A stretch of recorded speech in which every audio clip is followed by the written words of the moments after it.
Us down in the basement and didn't see us for a while, and now we have actual windows. A little better? Yeah, the Little- space is awesome. Is it weird coming back to a company you were working at in the early stages of, because you were the first employee besides my wife and I, seeing it in a little bit more mature form? So what is that like? It's interesting because I think of when I have worked for places that were more established and like walk into a place like this, and that's really cool. But to, I guess, think back on like the work that went into getting here, I think even makes it a bit more impressive in a way. Like this was always your vision. Because we were in like a 500-foot office with 3 employees. I saw that table back Yeah. there and I was like, oh, memories. Oh, yeah, Just yeah. the 3 of us crowded Yeah. around the table or sitting on the couch, and it's like it's just really cool because again, like, this was always your vision from the start, and but it's like weird. I don't know, to start at the table and like fully believe it's gonna be this, but to experience it at that and then come back and it's like, Hey, we did it. You did it. Yeah, because, well, I didn't know either, but I did diagram out when I was in school. I did diagram out something with a jam room, with a video thing, and I did not diagram out the DJ booth that we have, but that's cool, and a video game spot. So, like, it ended up even cooler than I imagined, and maybe I imagined a little bit bigger than this. So we still have a little ways to go, but hey. what did you have to compromise on with BA in order to get your man cave throughout the office? Wait, that one back there, or Well, this? just like the jam room and all this stuff. Oh, the jam room. Well, Bia's just happy that the jam room isn't at our house. Okay. So that's why it's kind of a compromise. I've sold my soul to Okay. my wife. Yes, I am obedient. So I do want to talk about just like your experience working at different places. I know you've worked at several different agencies and now 2 SEO agencies. So basically, I think what I'm trying to get is like, what is that experience working one place and then the other place? SEO is such a funny thing where like one company does it this way, one company does it that way. I know there's differences, and I know those differences have a reason, right? With, you know, sometimes you're on more enterprise clients and it makes sense, like more analysis and more audits and things like that. And then another place, they're really nuts and bolts with like content and links and different things like that. So in your experience, what is it like kind of working at 2 places that do the same thing, but kind of seeing how wildly different those processes could be? Yeah, I this was cool because, when you originally posted the job for Hook, you stated like, I'll teach you SEO, and that's something I always wanted to do, and got the crash course and just had to start operating, got to be the account manager. Both agencies, Hook and Agurian, had to be account manager. But You can, hey, by the way, yeah. you can say something that you think is a little bit of a roast of me, and I will edit it out. but I will. I'd prefer honesty. Like if you have anything that's brutally honest or anything like that, throw it in. I here. think the biggest thing was maybe there's certain things that we did at Hook that just don't scale so well, like on larger companies, right? Yeah. So like, whereas for a small niche, maybe you could like acquire some links and see big change, but for more enterprise level things, like it doesn't matter how many links like you that, get. You can like get the 100 effort, links, the effort's gonna be better put somewhere else. Yeah. Could be technical, whatever it is. So I think part of it was just things that didn't necessarily scale was the big difference. Yeah. So like learning like what's effective at what size. No, that's huge. I think that's something that we've been thinking about a lot lately, because we'll have like we've kind of indoctrinated our SEOs in this idea of like the amount of audits and technical SEO that people put out there in the world is a lot for small businesses, growth oriented, let's say 10 to 100 people businesses that they could see more established websites. So the effort is better placed on like linking or content or these things than these big technical changes. But if you have a 10,000 page website, then the technical audit would make sense. So it's funny because our employees will put stuff out into the world on LinkedIn, and I'm like, well, we'll see how that goes. Because, hey, for enterprise companies or anybody over 1,000 people or whatever, these things, it makes sense to spend more time on technical. So it's just like kind of like the old "it depends" of SEO, which is weird. And then I think complexity of sites. So like for construction sites, it's like a handful of web pages. It's lead gen, and then you have like your blog content stream. But then when you get into the enterprise thing and you like these different business models, like it per client, it can be so different that what's very tried and true like doesn't necessarily apply to this industry. Or so I mean that's something that just makes SEO so complicated. Like I always joke with that about like paid. I know paid can get like very complex with strategy and things, but it's you're kind of always working within these certain tools. Whereas like with websites, it's like, well, what web technology is it on? Could play a huge part in what you're going to be doing. So exactly, that's why we mostly we stick to a lot of WordPress sites, which allows us to get in there. It's nice. It's like looking back, it's like, oh, I wish everything was WordPress. Like it's simple. I mean, I think that's a weird thing that we did, right? We said we're generally only taking WordPress sites. We have a few exceptions, but we just like made that a rule, and it's kind of a ridiculous rule if you think about it. But most of the types of clients that we work with, that makes sense for them. I think it's a huge benefit because you have this piece of technology that's like the same across clients. So if you learn to do things technically for one, you know how to do it across all of them. Again, like other clients I've had, when it's all different technologies and different teams and different processes of getting technical changes pushed through versus like, we can make this change in WordPress sort of thing. So exactly. And I think what I've seen from people that are more on those big intense sites is it's a matter of prioritizing, I think, and it's also a matter of like selling it down through the leadership to say this actually will make us money. This actually will have a positive effect on the website in a way that's actually going to make business sense, and that's a very difficult part. And I feel like if you don't do it, if you don't get this done, then we may not move forward, and that's going to hurt the relationship. So it's kind of stressful to be both responsible for something and not be able to do it without like selling it to the leadership or getting the people that you're working with to sell it to the leadership. Because that's all a big complicated mess. It is, from my point of view, and it is. We're experiencing that sometimes, but it's a matter of like the layers. There's most of our clients are under like 200 people, so there's not that many layers. And that is usually to our benefit in the way that we do SEO, which is just like a little bit more run and gun, a little bit more get shit done, and there's no wrong answer, right? Like these big companies, if you make, I've said it this way, is like if you make a little tweak on a giant company, you could make them $200,000 in one day. So like ultimately, I get the allure of these bigger companies, and I respect the shit out of the SEO professionals and paid professionals that are servicing those clients. I think just a little scary. And I think a key is, and something I loved about my last set of clients is like I was working with, typically it was, these digital marketing directors or managers who were very savvy, and like it was the organizations like valued to begin with and like understood certain things versus just kind of like having to sell them on why there's a benefit. They're like, we understand why brand awareness is good, so run a brand awareness kind of campaign. You never, I feel like here you'd have to have like a client that's like almost questioning on the value of something. You're like, in a different situation, you'll never have that question. It's already clear cut. It'd be very unprofessional to ask them what and why, why is this valuable? And it's like, it is uncomfortable. Sometimes something that we face with our small business clients is like, this is a tried and true method. SEO is not like this new up and comer that like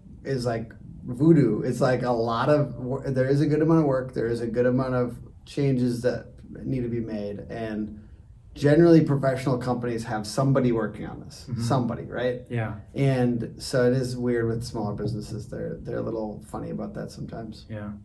Which I respect that was uncomfortable. I think it's good. Like if I also think about the audience of our employees that will be watching this potentially.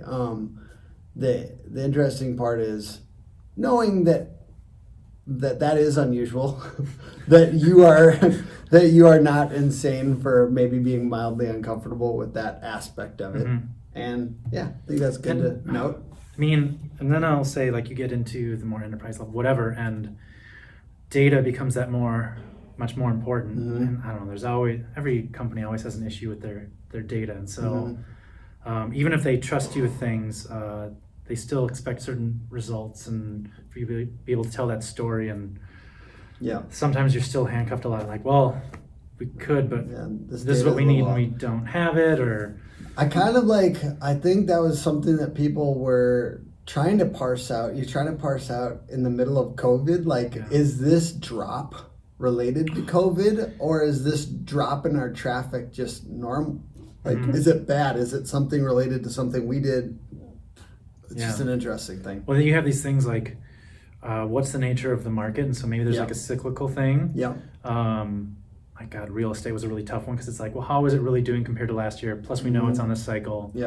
And then on top of that, it just seems like in the last year plus, the amount of changes to search results just. Ooh, like, that's a huge one. Oh my God, the SERP, like trying to keep track of like, well, what did results look like across this many keywords that all had way different intent. So just to clarify for people that don't use the word SERP on a daily basis, search engine results page, right? There was added like all these meta boxes, all this extra stuff on knowledge panel, featured answer. All this stuff, when you Google something, it pops up above the regular results. You've seen it, and it's often useful for you as a searcher, but as an SEO professional, it's a little disconcerting because we're so often focused on those first organic results, or maybe we have like an adjacent paid team that's also focused on the paid part, but there's all this other stuff going on, and they're going to get their answer before they click through to your thing. So there's been a natural drop in traffic because we essentially reached what I would say in the last couple of years maturity on a lot of people are on search, and we're not going up super quick. Unlike more people have computers and more people have smartphones, but it's not going up so quick anymore as it was before because it was going and now you just have this kind of saturation point, and it is frustrating because if you didn't do anything, your traffic will go down. Like maybe 10, maybe 20, maybe 35% because of all that extra stuff on the search results page. So you have to be even more aggressive if you're going to go after SEO because all this other stuff is stopping them from clicking. And if you're addicted to higher search traffic like I am, I've got to do aggressive stuff because I hate when year-over-year traffic is down. And you've got to figure out a way to push it up. But it's also understandable if you're reporting into a client. I mean, it's also understandable that there's this other stuff out here that's happening that's not related to the SEO, but stuff does go down because of all that extra clutter. And then, it can just be really hard to quantify that impact of. First off, okay, well, what did it look like last year? 17%, I'll just quantify. No, like, what did it look like last year for this keyword, which maybe it could be completely different how it changed for this next keyword. And then, just quantifying, like, that impact. And then, like, the featured answer box. For some clients, we found if they wanted, their traffic jumped.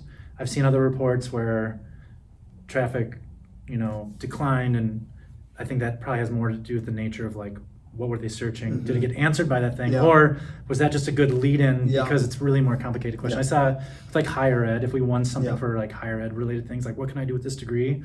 Like winning that box meant a huge jump in traffic because they had plenty more questions to follow.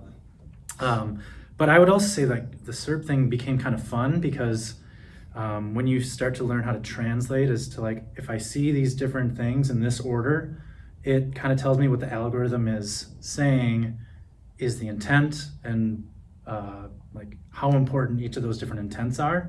So like, okay, now I want to do hybrid content. I don't want to just go for people that are just looking to buy. Maybe there's information and buying mixed into these Yeah. terms, and you see, well, what else are they asking? And it's like, Mhm. it's kind of like, it reveals to you, like, this is what you need to write. Just answer these things in this order.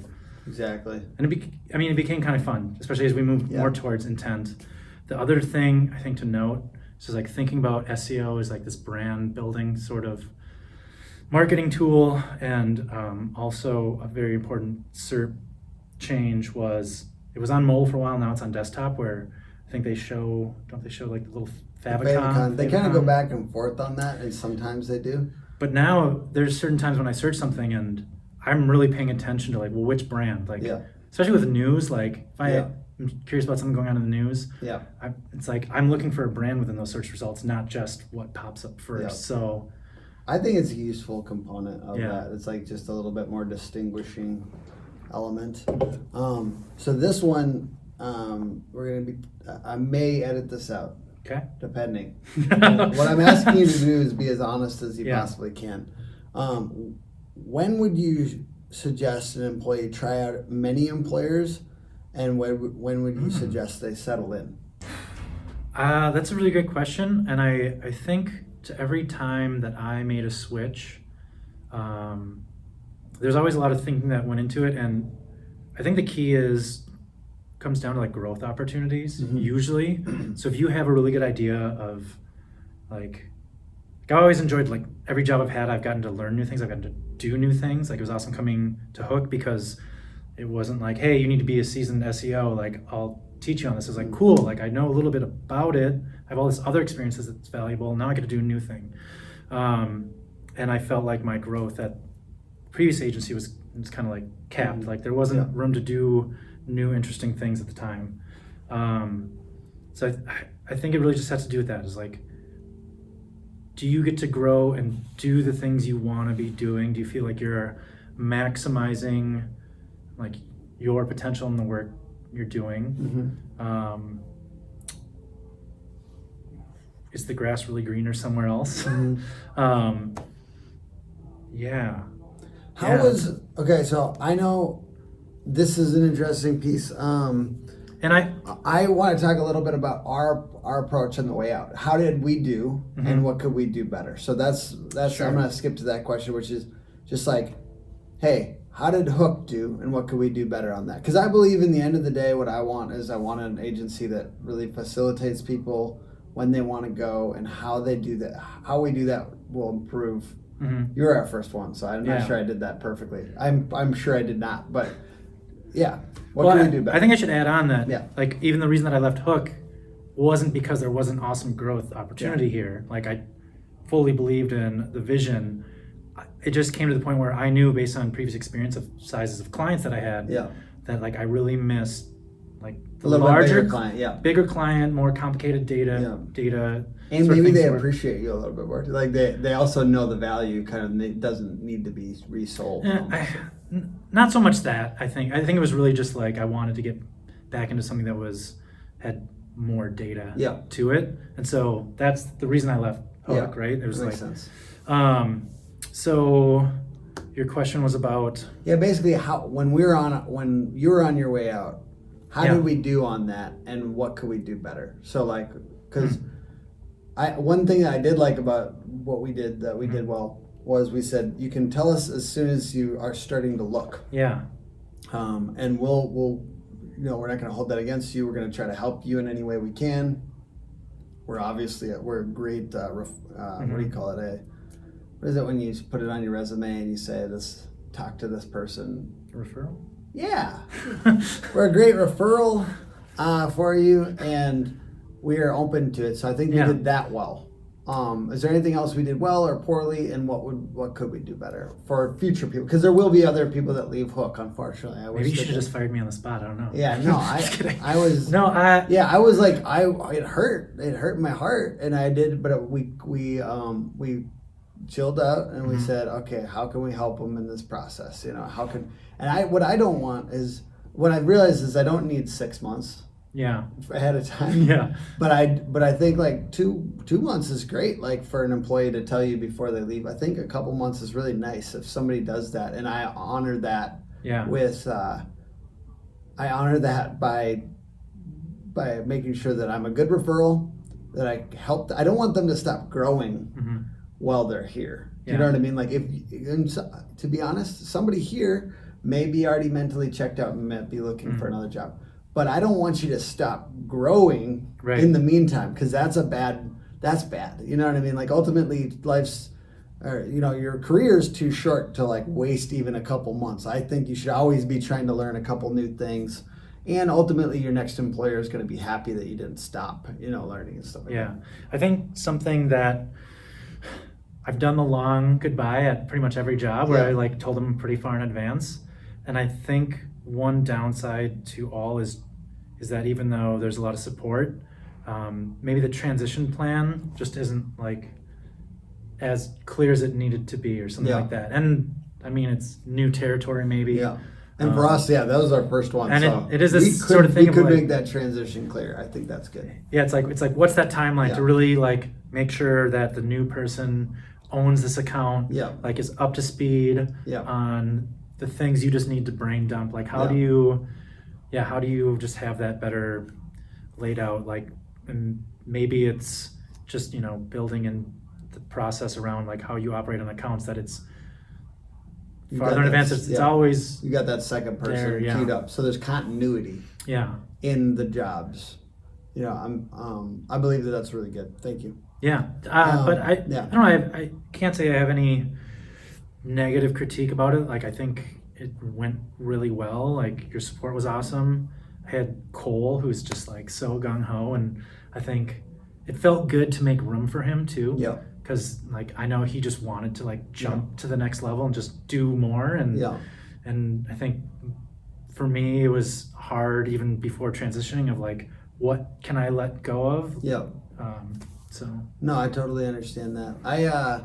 Okay, so before we're done with the podcast / video here, I want to just a little corner, particularly for Hook employees that are still here, and just like 2-3 minutes on for them. So if you're listening to this on the video or the podcast, this is mostly for Hook employees. But what do you say to current Hook employees about the opportunity here? I feel like based on what you know, I know it's been a little what while. I know is, I think I've always had great bosses, and I think like being able to work for somebody like you who cares so much about people's growth, cares so much about their own growth. So it's like leading by example. Like there's so much opportunity to learn from you. There's so much opportunity, obviously, like you're still young as an agency. I think a key thing would be you have your responsibilities, but you should always be looking for new ways to be valuable. Because I think you're still at the stage where there's probably a lot of potential for like that to be rewarded if you can bring some unique thing to better the business, right? Something of value to Hook Agency. It's like take full advantage of having that opportunity, and not just here's your duties with these clients, but I love that. Free range to test things out, right? Yeah, like, really because is. you want to test things out anyway. Yeah. So like, there's no dumb ideas. Like if you think something's going to have some positive return on investment for the business, like pitch it, try it. And we have room. I mean, like here's the thing. We have a good chunk of clients, but we also have 30% leeway for every employee here that wants to try something interesting or wants to try new stuff. I think it's important to always be out of your comfort zone. Yeah. Like I think here, like I remember when Bryce and I started trying to do the video stuff, and it was always new territory. Yeah. And I think if you can make that your new normal, like you're just gonna grow far and beyond so many other people if you're just always slightly uncomfortable. I like that. And I mean, it's kind of like life will force it on you no matter what. Like every job ever, it's like they want more out of you. You know what I mean? Like we're always trying, like as bosses or whatever, like we're always trying to like, hey, how do we get a little more out of it? I mean, that's a natural state, I feel like. Yeah. Do you know what I mean? But then I think there's also like self-care too. Because like if you're in that state a lot, like I think that can wear on you. So like you need a good balance. Like you should always be a little bit out of your comfort zone for growth, but like you still need, I think, to have certainly whatever you need to keep a balance and like breathe and realize that you don't always have to be on edge with like Exactly. new and untested. And in a way, that is every human's responsibility to themselves, Yeah. right? Like, I occasionally need to stop the crazy push mindset on myself to rest. And that happened during COVID. Like, mental health was threatened. Yeah. And it's still kind of in the moment right now. I feel like we're in a spot where I feel like a little bit threatened in that way. I just personally like to do challenges at that moment. So I'm doing like a 75-day like challenge to myself. But at the same time, there's other little things. Like, I do know that means I needed to take a day off sometimes and stuff like that to recharge. And it really depends. You have to know thyself, right? Know thyself and make sure that you're good to go. All right. Could you compare the work styles here to other agencies in the city? Work styles. Ooh. You know, I feel like in Hook and Agurian, there's some similarities because both were on EOS. Yeah.